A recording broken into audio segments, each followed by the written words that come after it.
everyone, it's Marshall Mellow and welcome back to my channel. For today's video, you guys, I am coming at you with another story time. I know, right? Like, my life is actually interesting? What?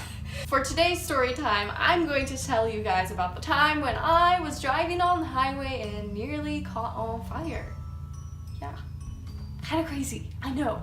So this story actually took place last year when I was a senior in high school. Unlike the majority of American teenagers, I got my license a year later. I didn't get it at 16, I got my license at 17. I only started driving myself to school when it was my senior year of high school. The drive from my home to my high school was actually pretty long. It was on average maybe 45 minutes every time I drove it, and that wasn't because there was traffic. There was hardly ever any traffic. This is because we had to either go over a mountain or around a mountain to get to that city. Both of them were quite windy ways to get to school, and I preferred going around the mountain because I wasn't that experienced in driving just yet, because again, I only had my license for 1 year as of then, and I didn't really feel comfortable driving over the mountain because it was such a steep and windy road that I just heard a lot of like horror stories from that road, and I didn't want to have anything to do with it.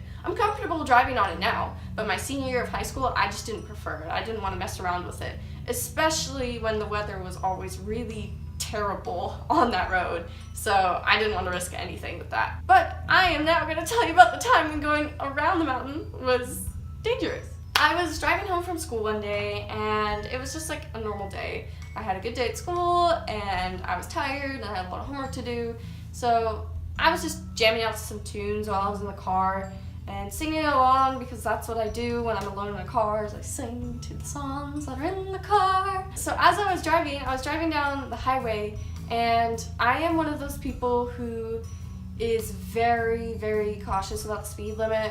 I know, I'm not your average teenager. I don't drive like 5 miles over the speed limit. I try to stay within the speed limit as much as I can, but I also judge for traffic. So if I feel as though traffic is going by a little quicker than what the speed limit says, then I'll sync myself up to traffic. Vice versa, if I see that traffic is slowing down, then I'll slow myself down. So that's basically how I judge it on, but if there really isn't like a set like traffic flow at the time, I'll just drive the speed limit, because I'm a very cautious person, and I'm always afraid that I'll be that one person that one time I'm speeding I'll get pulled over, so I just don't speed at all. Anyways, so I was driving on the highway and I was doing my own thing, minding my own business, and I noticed when I'm driving there's like this plume of smoke in the distance. Every now and again when I was driving home that year, there were occasional fires, because in California there was a drought, and with the heat and the dry weather, it just didn't bode well. So there were always a couple little sparks here and there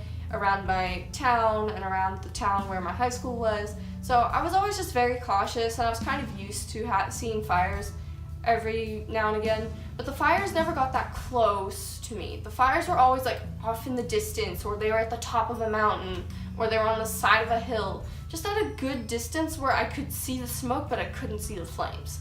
So I never really worried about it, and whenever I saw the smoke, I just assumed it was far away. I was driving on this road and on the highway, and I see the plume of smoke, and it's like way far in the distance. And there's this hill that's like on the one side of the highway, so I couldn't really tell where the smoke exactly was. It just looked, from that angle, it just looked really far away. So I assumed it was really far away.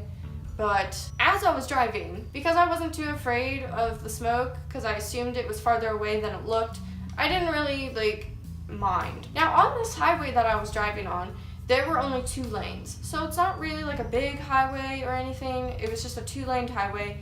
And when I'm on a 2-laned highway, because I tend to obey the speed limit more so than go over the speed limit, I try to keep myself in the right-hand lane at all times, so that if I do go in the left-hand lane, it's only because I'm passing someone. Because I find that every time I go into the left-hand lane, the people are always just tailgating me because they want to go really fast, whereas I have no interest in going really fast. So I typically stay in the right-hand lane and try not to use the left-hand lane unless I have to. So as I was driving along this highway and saw the plume of smoke, I didn't really pay much attention. I just stuck in my lane and I didn't mind. There weren't that many cars around me. There were a couple semi-trucks every now and again, but there weren't that many like cars zipping by because it was kind of like towards the end of the day and all the traffic was going in the opposite direction as me. So it was pretty empty. As I'm driving, I like start to smell something. And it was definitely the smell of smoke. And it was a little worrying because every time I saw the plumes of smoke, every other time I was driving, I never smelt it. I just saw it. But this time I distinctly smelt it. And I don't keep my windows down or anything when I'm on the highway because it hurts my ears. So when I smelt it, I was like, where is it? I just assumed, okay, yeah, it's closer, but maybe it's just in the fields right here because the fields do look rather dry, so maybe it's just right there. No big deal. Again, the hill was kind of blocking my vision at the moment, so I couldn't tell exactly where it was. But as I'm winding around this hill that's blocking my vision, like as I come out of the blockage of the hill, the smoke is like right there.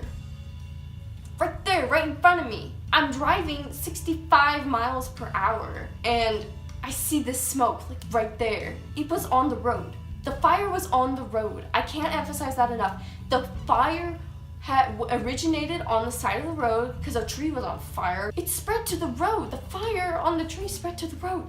It was right there. I'm not kidding with you guys. It was right there in front of me and I had no idea what to do. I was like so scared in that moment. I was so scared.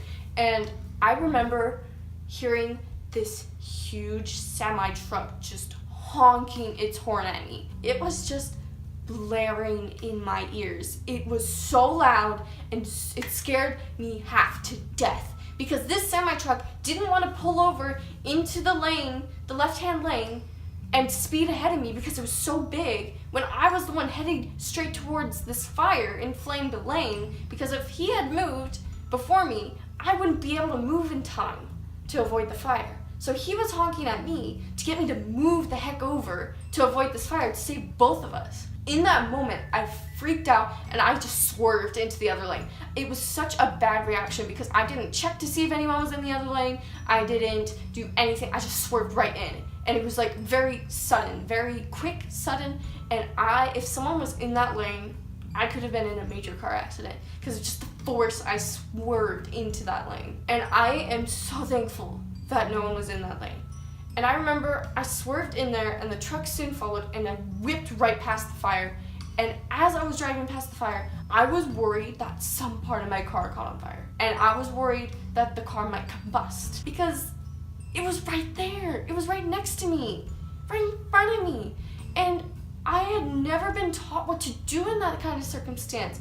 When I was in driving school, I was never taught, hey, this is what happens if there's a fire on the road. Like, I never learned that. I swerved over and I was scared for my life. Like, I never knew I was gonna ever have to experience that. And I know it's not like, yeah, I'm okay. Yeah, I didn't get into a car accident. And yeah, I didn't go into the fire. But it just shook me so much because I was never prepared for that kind of scenario. I remember as soon as I passed the fire, I got off of the highway at the next exit and I pulled over onto the side of the road and I called my mom just sobbing because I was so afraid of what just happened. I just couldn't even process what had just happened.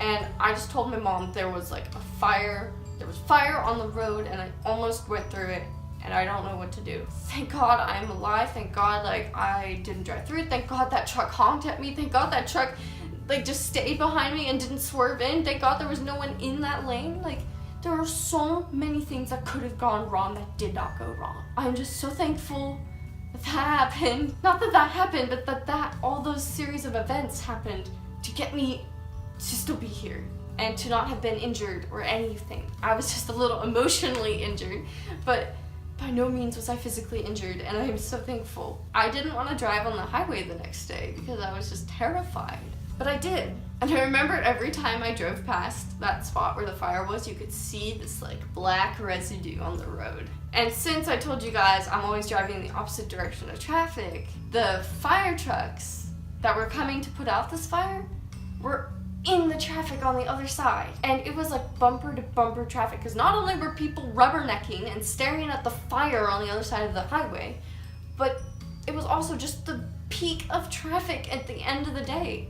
And these trucks couldn't do anything to like get around it because it was just like stopped and they couldn't get there. So all these other people were like risking their lives, like just driving on this highway, and the stupid traffic was just like preventing the firefighters from getting there in time. Needless to say, now I know to be more careful. If I ever get into that kind of situation, I'm not going to be all fight or flight on it and just swerve. I'm going to make sure, check that the person behind me didn't swerve in themselves, and make sure there isn't someone else already in the lane, and just get through there. If you guys are ever in that situation, don't just swerve over. Please make sure that there is nobody in the lane next to you, because that could have gone so wrong so fast, and I'm just so blessed that no one was in that lane. Just stay focused, because even though I believe that I was really focused during the time, I really wasn't, because I just let the whole situation take over my senses. Anyways, you guys, thank you so much for watching my video today. If you liked it, be sure to give me a thumbs up, and I hope to see you guys in the next video. Sell ya the eye out of your head. I'm trying to like move my hands as I speak to indicate in my brain, hey, this is what you need to say. It was like, wow, that was obnoxious.